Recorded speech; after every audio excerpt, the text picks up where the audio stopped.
big gaffe of the election campaign. Justin Trudeau says he doesn't think a lot about inflation. Well, I suppose that will not surprise many people. In fact, I don't think he thinks a lot about most things.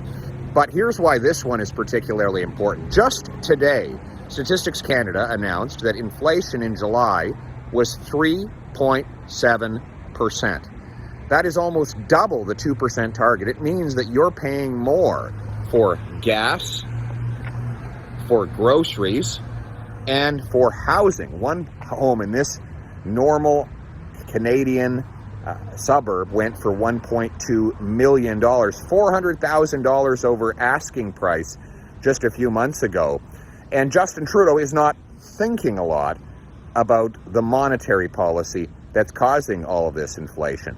Well, this is particularly important because normally politicians are meant not to say or do anything on monetary policy. Leave that to the central bankers, we're told. However, the Bank of Canada is up for a new mandate, which the Prime Minister of Canada must sign off on this fall.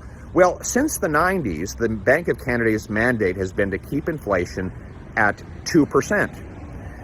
Now, some liberals and big government socialists are advocating a higher inflation target. In other words, to allow the bank to keep printing money until inflation runs out of control. That will allow politicians to spend more. Of course, that would only help the rich because their asset prices would inflate, but it would hurt the working class who have to buy gas or groceries or other basic essentials that you would see in this particular shopping plaza.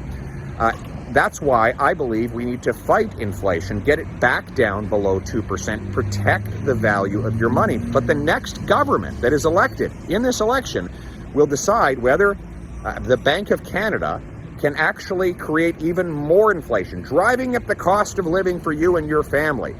I say no and hell no. We should keep inflation down and protect your purchasing power. What we need in this country is not to create more cash, but to create more of what cash buys, create more energy. We have the second highest reserves of oil. We should use our farmers and farmland to create more affordable food.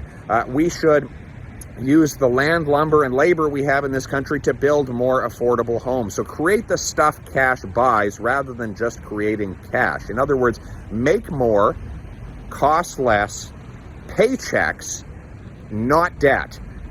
Well, of course, Justin Trudeau doesn't think about any of that. No surprise there.